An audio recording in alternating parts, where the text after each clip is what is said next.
Welcome back, folks, to episode 86 of the Running Man Self-Regulation Skills Project podcast with me, your host, Dr. Armando Dominguez, PhD in health psychology, licensed professional counselor, and an adjunct professor at a local community college.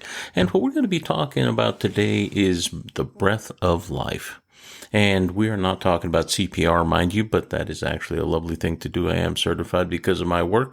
But what we're going to be talking about is the breath that we take when we inhale and exhale, and the importance not only of our rib cage and our diaphragm, but also how it is that we breathe, because relative to self-regulation skills, breathing is probably the most fundamental, most primary, but also the most profound aspect of anything that we do when we act, when we're doing stuff intentionally, and react whenever we're responding to things in the environment such that we're adapting. And our breath has a lot to do with how well we adapt, if we adapt well at all, or maladapt more correctly. So what we're going to start doing is looking at a couple of details that have to do with how can I gain skill in this profound aspect of my environmental adaptation, and what can I do to minimize stress, which is a self-regulatory skill, and what can I do to improve my performance and those things that are important to me, such as whether it be work, my relationships at work, at home as well, and what is it that I'm doing whenever I'm, let's say, rowing on my rower, or maybe even lifting weights. How is my breath? We need to differentiate some things, because there are some definitely useful tools within those actions that we can take into our everyday lives. And there is what we call transfer training here. So let's go ahead and start with the breath of life. One of the most often things about being human is that we can control very little of our autonomic reflex, but there are two things that we can that are actually very helpful to us whenever we're navigating our lives, so to speak. So the blink reflex is one that we can actually consciously control, but also our breathing. Now, whenever we're controlling our breathing, that usually is something that we do whenever we're ramping up, for instance, to, let's say, swim, and we may do some rapid inhale and exhale, a little hypervent, so that when we're under, we kind of assume and remember by feel in our experience that we're in residual oxygen saturation, so therefore our blood is a little more full of oxygen, so to speak. So when we're holding breath until we can start doing our American crawl or standard stroke, wherever we take a breath between strokes, we are actually mechanically breathing, taking in oxygen, even though whenever we're moving, we're not doing it because I'm breathing to stay alive, but rather it's a mechanical effect, so we can express whatever oxygen that's being burnt and broken down, so that we have the byproducts, the carbon monoxide that we're finishing, not monoxide, dioxide, rather, we're not a car, but rather the carbon dioxide, the CmNO2 is not what I'm talking about, whenever we are expressing our best attempts at swimming or exercising. So why is this really important?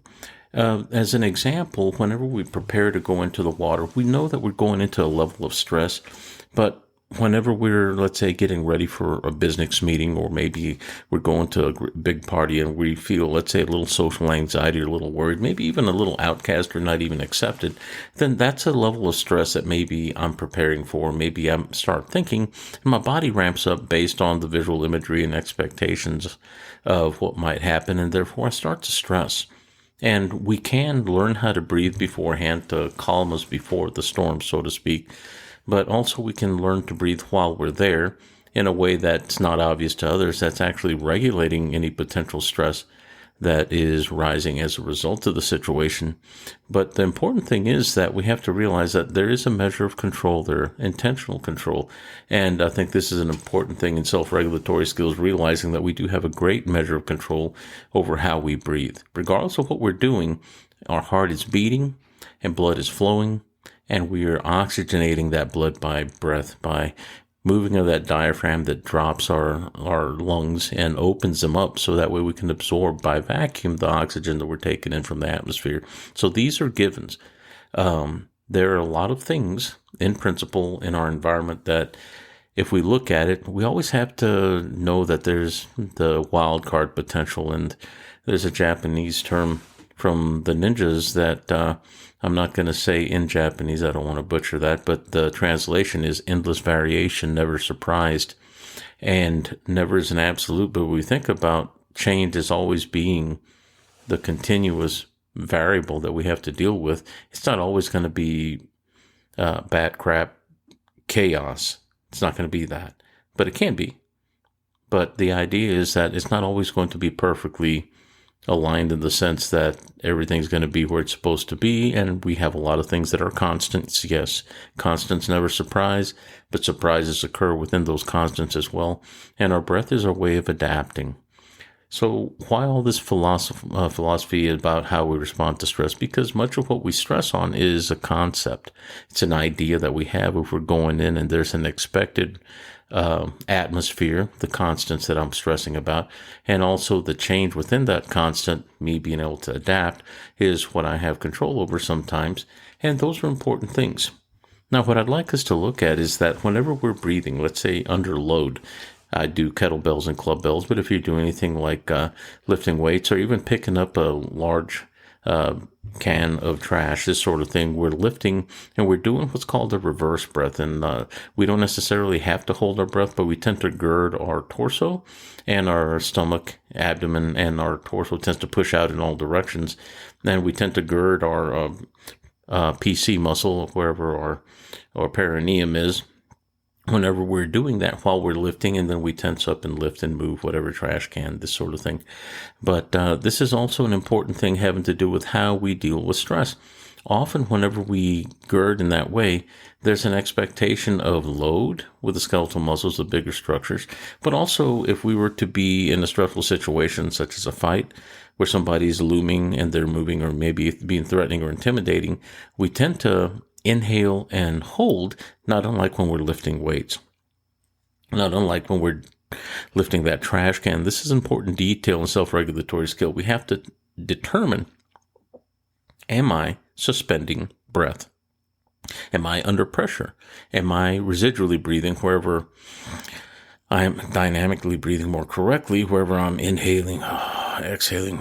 It sounds almost raspy and like I'm holding myself under pressure, or blowing through a very small hole like one would have with asthma or COPD, where there's blood pressure increase and that sense of I'm not breathing enough oxygen in and I'm not exchanging enough CO2, and I might even hyperventilate at that point. So how we breathe can determine how well we adapt to an environment. If we're stressing, and if somebody is, let's say, like in the martial arts, sparring or doing training, wherever you might be taking some light impact, even with pads or whatever, to the body, you're not going to just take it loosely. You might actually tighten up reflexively, not have to think about it, may even blow out when you do it to become more skilled. If you become really skilled, you can just relax and roll with it, and realize that the more relaxed we are, the better we tend to roll with it, and tends to nullify much of what we may be taking as impact, just as long as it's not to any like bony structures like to the face or the ribs, this sort of stuff. But if we have mobility, we can neutralize some of it. It's not usually that bad. It tends to be worse in how we think about it, how we expect it to be as far as the physical part. But there is translation of training here, in the sense that the carryover is that whenever we're socially engaged, whenever we're engaged in professional things that may make us uncomfortable, we tend to exaggerate those things too. In concept, we tend to want to over prepare and hope that we're under attacked or under stimulated, so that way we can over respond and take it in stride, so to speak, if that makes sense. So here's the next part. What other types of breathing do we have to look at? Well, there is a yogic technique, and this is a very useful tool for kind of unlocking the tension that we hold intercostally within our ribs. On the inside of our ribs, we have all these little muscles that run between, and connective tissue between our ribs, and they open and close whenever we breathe. If you're really breathing deeply, you might note that some people upper chest breathe, and there's nothing wrong with breathing with your chest. You can abdominally breathe and open the lower lobes of the lungs more easily by drawing the diaphragm down, but there is also very deep upper thoracic breathing, wherever you're expanding the rib cage in all directions. This is an old yogic technique that actually helps loosen and helps us relate differently to how we stand, and our structure tends to get better. as a result of loosening that. Sometimes we hold tension on the inside of our structure as much as we do with our upright muscles that keep us standing straight up and down fighting gravity. And once we learn how to expand the rib cage in all directions, up and down, forward and back, and expanding around the lower bottom edges of the ribs, around the kidneys and around wherever the liver and the spleen are, kind of like an umbrella opening. And even up near where our clavicles are, we open up the depth of what our lungs have as far as capacity, and you oxygenate not only more effectively, but more efficiently. And whenever you inhale, you note the difference after you do the exercises a little bit there. And the stretches are really unique.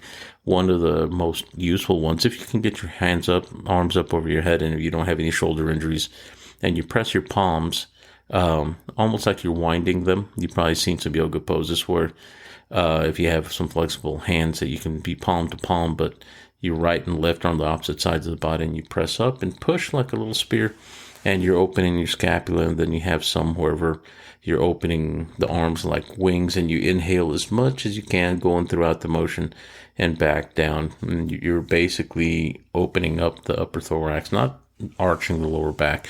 And this is an important detail, but you also note that the body warms up after that. You might get a little sore after a couple of days of doing this, but if you do this often enough, this is merely an activator.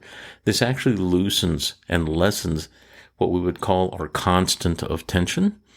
Endless variation never surprise. This is a variation you might want, and it might surprise you, but you want to change that constant of tension that we hold in our body, especially around our ribs. It might limit how our lungs allow us to breathe through the measures of stress that we call our life. Now, this is an important thing.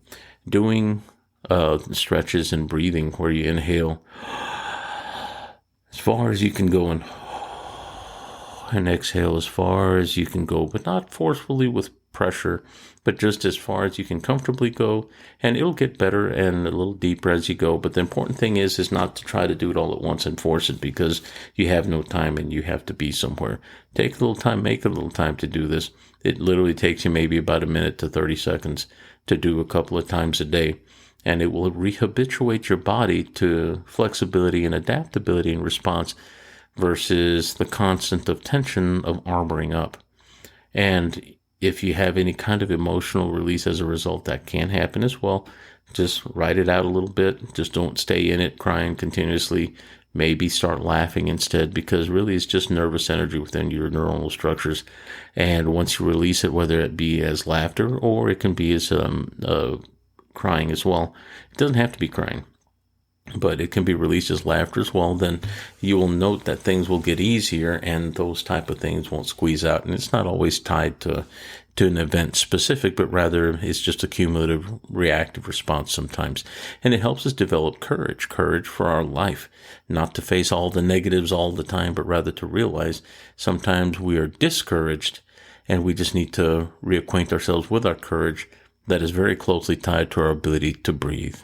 The deeper and more effectively and smoother you can breathe, the more you feel like you can adapt to your environment. Even if you have some physical limitations, this will take some of the sting of that fear of loss of mobility in some cases. So it's something to think about, something to work on.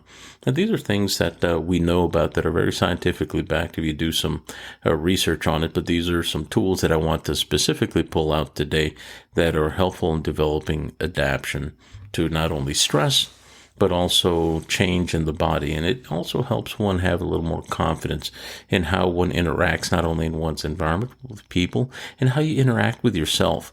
You might note that the deeper and more clearly you breathe, our foundational physical state will also affect and filter how we think about ourselves. We tend not to be as negative because we're not having that expectation of, oh, it's coming, or the shoe's going to drop, and boom, I'm going to get tension, stress, or I'm going to get hit again. Sometimes it allows us a little more space to be able to think creatively and allow ourselves to feel comfortably in our space moment to moment versus worrying about the future and robbing ourselves of the enjoyment of this moment right now. Now that sounds a little esoteric, but fact of the matter is, it is. but it's not, because it's something that we do moment to moment whenever we're in our most comfy state, when we're in our most peaceful state, and also in our most natural, relaxed state.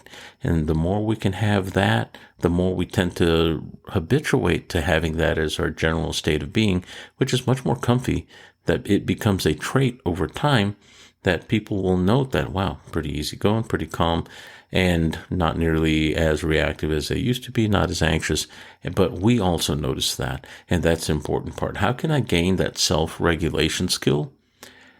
Not learning how to control your breath. Control is a really strong term, but I'm okay with it today. But learning how to manage how we breathe, and knowing that we can control by, like, blink rate, stop our breathing, start our breathing when we want.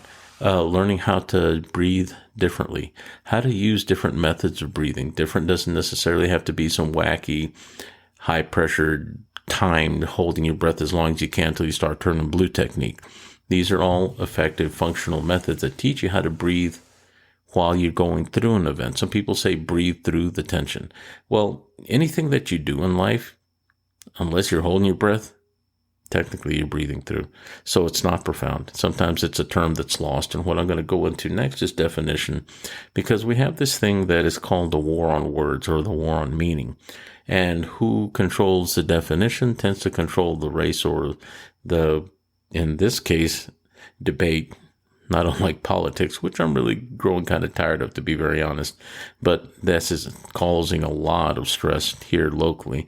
And I'd like you to have a regular life despite what's going on the media. So I try not to consume too much of that. So I would encourage you to limit your consumption, because that does cause us stress. And the words they speak have meaning, and they're fashioning things that will cause us to be reactive. So be careful what you consume. Be careful not only what you listen to, but who you listen to. Be willing to say, okay, I hear you, but I have questions. And if you have questions or it makes you uncomfortable, trust yourself, trust your gut. It's really okay. You're not going to offend anybody. But here's the thing is that I'm talking about is, instead of worrying about offending somebody, maybe you should worry about stressing yourself, because you don't want to take that home. You don't want to live with that unnecessarily. So we do have a choice. We don't have to necessarily stress out because of what's going on the bigger political stage right now, or globally for that matter. It doesn't mean that you become oblivious to everything, but it just doesn't have to cause you to become immediately reactive, even if it's not immediately affecting you directly. It doesn't mean you can't do anything or think about it, but you don't have to let it knock you off of your kilter or off of your seat, so to speak. So here's the important take home of this whole deal. When we're learning how to breathe, to manage whatever it is that we're stressing about, we have to realize that suspension of breath, not a good thing, the very first thing I mentioned. Sometimes we tend to hold tension in our lungs and our ribs. That's why I kind of explained a little bit about the rib stretching exercises. We want to open our rib cage, and I encourage you to look at some good yoga stretches. It doesn't have to be anything contortionist, mind you, but learn how to open those lungs, because that will get rid of one of the constants of stress that we have that is so very rarely ever spoken of, nor is it addressed. Now, I am a health psychologist, and my discipline bridges between psychology to medicine and how the body reacts and what can we do to create health and wellness in our lives. And that's really what my largest focus is, and most of what I do. Whenever I counsel people, I have talked to them about making changes not only in diet, but also as far as the food we take, also the diet of what we consume mentally. What is it that we're seeing? What are we hearing? What are we listening to? Are those things laying down tracks for potential belief change? Some of these things do. Got to be careful. We might esteem people because they have books or they're out on media that somehow look like they're really got it all together, and therefore they have these principles by which to live. You can 10x your life if you want, but not everyone has the capacity to do that, like a Grant Cardone. I certainly don't knock him. He is very wealthy, but sometimes those sorts of things aren't applicable to all things. When we try to apply them to a regular life, that's about business, and that's understandable. Certainly no knock there. But we have to know, what is it that I'm trying to do? What do I want? It's okay to write down what my goals are, and pay attention to what your body does when you write those things that you want versus the things that you don't want. because even just thinking about those things will change how it is that we breathe. It challenges us to be able to think different thoughts and realize that I don't have to be reactive. Now, one of the big things that we note, and this is a self-regulatory skill that requires a little practice, is practice with yourself thinking about those things that make you uncomfortable, whether it be against your belief or your principles and ethics, and think about maybe even people that you've seen on TV that are just the most horrendous of things. And then think about the things that you do like shortly thereafter. It kind of leaves a bad taste in your mouth if you do the negative first. But if you do the positive first, it does the same thing. Not so much a bad taste, but it tends to ruin the good that you felt before. Or so you would think. Notice I said the word ruin. That's a very strong term. But how we hold those ideas, like maybe hurting somebody or being hurt by somebody, they don't necessarily mean that we have those intentions. It doesn't mean just because we can think it, we're capable of doing it or even want to do it. Doesn't mean that we as humans aren't capable, but how we tend to believe has a lot to do with how well we can self-regulate, because sometimes, depending on how fast it comes up or whatever our background is, what we've been shown or what we believe to be may exacerbate and exaggerate those things that I might be thinking and make them a really difficult thing to manage. So often how I think is determined by how I feel moment to moment, and what I'm thinking is often colored by the emotions I may be getting as a result of what I'm thinking. Maybe the principles I learned, maybe the beliefs that I had don't work so well for me. We as adults realize that at some point the things that I learned from mom and dad, as much as we love them and cared for them, if they were good parents or if they were not so good, we realize that not every rule that they had or guideline they had really suits us or fits us. And when we grow up, it's up to us to fill those things in with the good things that help give us the life that we want. We don't necessarily have to live those principles. And because we let them go, even religious things in particular, doesn't mean that you stop loving them.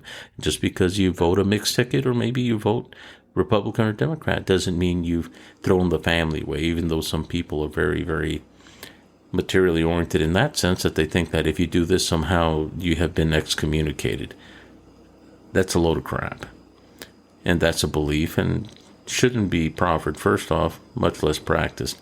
But here it is. We have to realize that a lot of that is just how we think about it. It's just a concept.